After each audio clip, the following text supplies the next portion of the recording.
Well, shaking, folks. Back with another reaction, back with some more Kate Bush.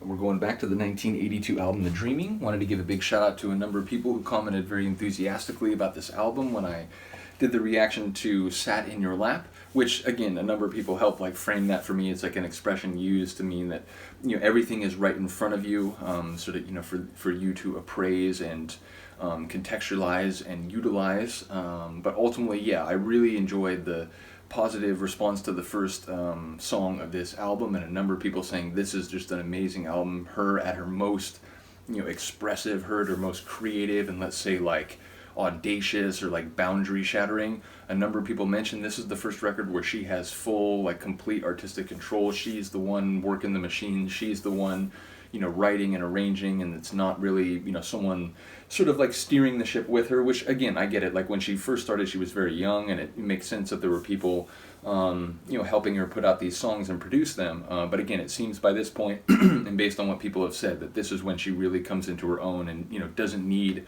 a helping hand anymore. And as someone even mentioned that, like, can you imagine when they got you know, her songs for this album, and they heard the first song, it's like, oh my god, like, this is insane. So I did enjoy that sort of speculative perception. Nevertheless, we are going to listen to the second song, which is called There Goes a Tenor. I don't know, tenor, I assume, yeah, it's like here, if you say like a fiver, hey, can I borrow a fiver, can I use a tenor? You know, it relates to money, so the idea of a £10 or $10 note.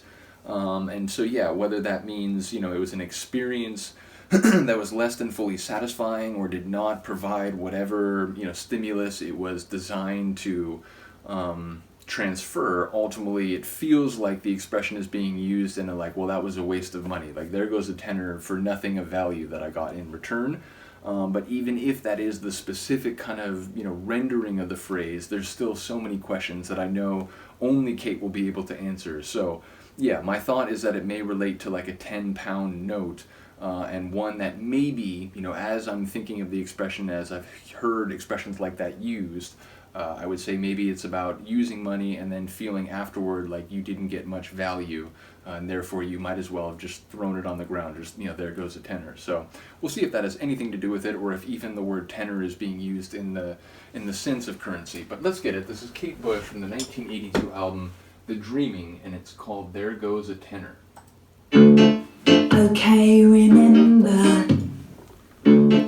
Okay, remember.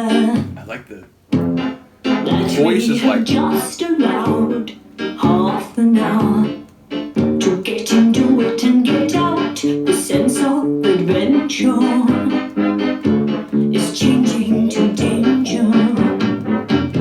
The signal has been given. I go in, the crime begins. oh, wow. My excitement turns into fear.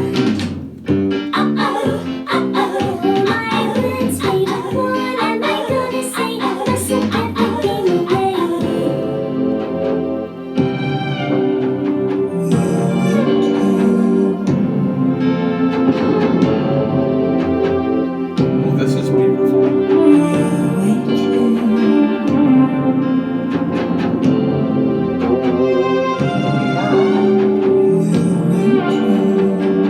Like moody kind of singing now.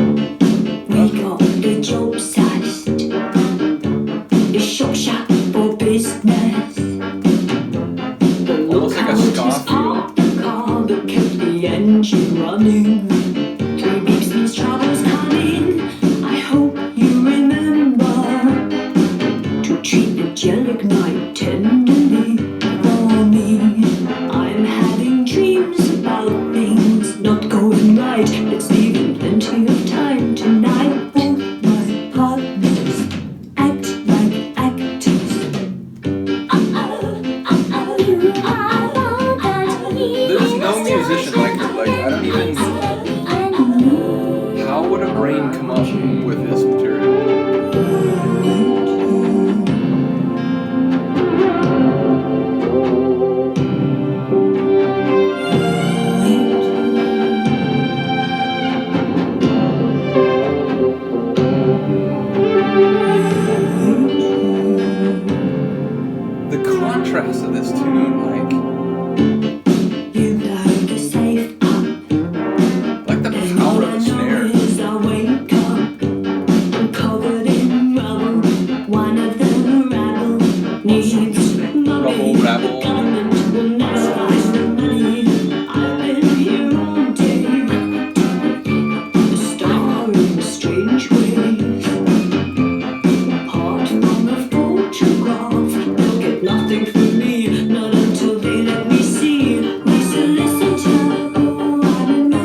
me until they let me see my solicitor. You have the right to remain silent, right?